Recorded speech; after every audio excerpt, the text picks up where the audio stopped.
Saudara-saudariku terkasih dalam Tuhan Yesus Kristus, salam damai sejahtera, horas berkah dalam. Kita berjumpa dalam BKL hari ke-18. Apa itu BKL? Bulan Katekese Liturgi. Tema kita kali ini misa wujud di masa pandemi. Oh iya, ini saudara-saudari jangan lupa untuk subscribe, bagikan kepada teman-teman, juga grup-grup di lingkungan ya. Kita bersama-sama belajar liturgi. Nah, saudara-saudari yang terkasih,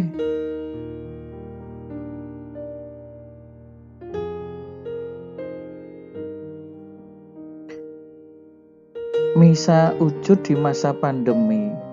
Sudah banyak orang sebenarnya menginginkan dilayani oleh Romo untuk diizinkan mengadakan misa wujud.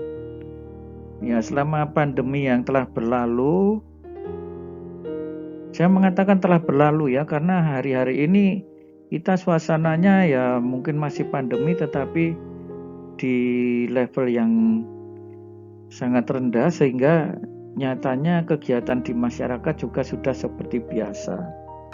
Nah, ini ada orang yang bertanya,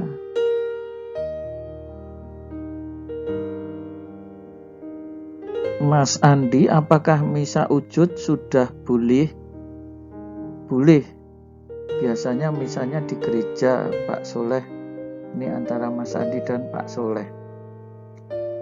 Nah, selama pandemi kita memang mengadakan misa hanya di gereja. Kenapa ya? Karena gereja biasanya ruangnya cukup besar, di sana sudah ada distancing sehingga tidak perlu diatur-atur lagi dan seterusnya.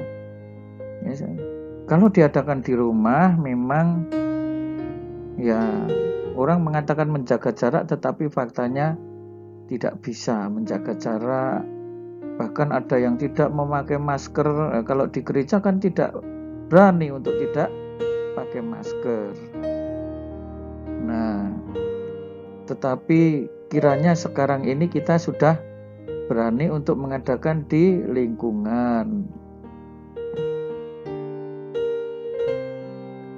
Ini Romo, saya titip wujudnya. Wujudnya apa?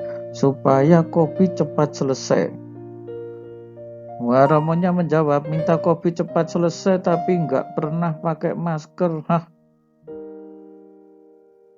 Wah, kalau seperti Romo ini kan mantap. Biar COVID-nya cepat selesai, dia memakai masker. Ini rangka berapa ini? 12 atau berapa ini? Sampai Romonya nggak bisa bernapas. Nah, saudara-saudari, seringkali kita akan menginginkan ya supaya situasi pandemi itu cepat berlalu. Jangan mengatakan janganlah pandemi ini cepat berlalu, biarlah berlalu. Ya, pandeminya segera selesai. Dan dengan demikian kita bisa mengadakan ibadat secara normal. Maka ya sekarang situasi sudah mendekati endemi. Ya, kita sudah terbiasa berdampingan hidup dengan virus ya, tetapi masih tetap hati-hati.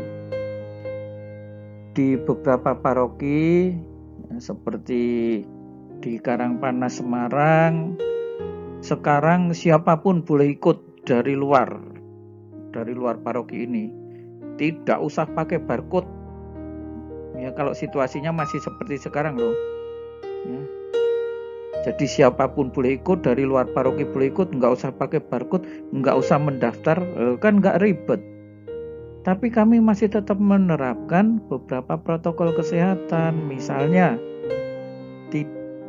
tetap memakai masker. Ya.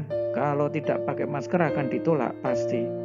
Lalu hand sanitizer disediakan di depan gereja sehingga atau cuci tangan masih disediakan.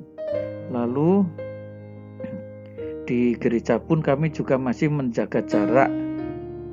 Kira-kira ya pemakaian gereja sekarang di angka 80% lebih sedikit.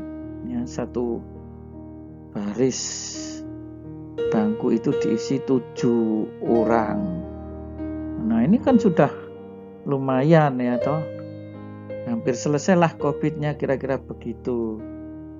Nah masa pandemi ini memang tidak mudah ya saudara-saudari, bagi orang yang menginginkan untuk mendoakan arwah keluarganya, ada yang menginginkan pesta perak perayaan ini, ada yang pemberkatan rumah. Ya selama ini dilayani hanya dengan 10 orang. Nah, sementara di paroki di Karangpanas untuk jenazah belum diberkati dengan perayaan Ekaristianya, pemberkatan biasa. Kenapa begitu? Sementara masih sulit untuk mengatur umat yang melayat untuk menjalankan distancing ataupun memakai masker ataupun yang lain-lain. Mereka masih berdesak-desakan. Maka kalau diizinkan sebebas-bebasnya dan juga perayaan Ekaristi menjadi sedikit lebih panjang, itu akan ya moga-moga tidak ya, bisa jadi akan memicu pandemi baru. Nah,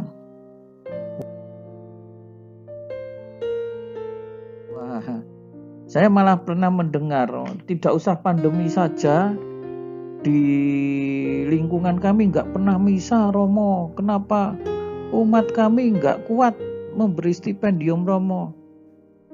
Masa sih mereka berapa merokok itu berapa bungkus sehari? Memberi stipendium Romo itu 20.000 pun nggak masalah kok. 10.000 pun nggak masalah.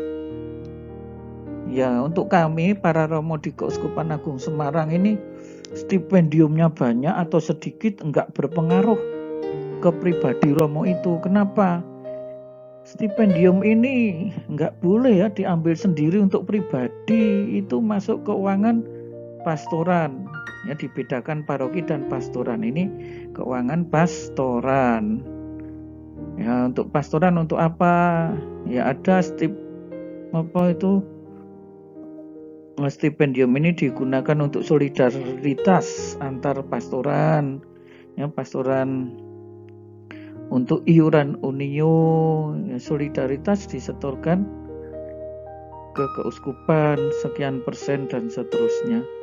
Ada itu, jadi nggak boleh diambil sendiri.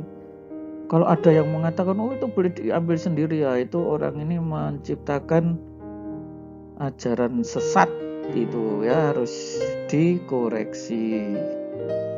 Itu saudari, jadi stipendiumnya bebas ya. Tetapi kalau yang punya banyak ya mungkin bisa memberi selayaknya, sepantasnya. Nah, saya titip ujub Romo, ujubnya ini kembali tadi supaya COVID cepat selesai. Baik saudara-saudari, semoga COVID memang cepat selesai. Sekali lagi kita belajar dari situ sedikit-sedikit untuk belajar liturgi. Tuhan Yesus memberkati.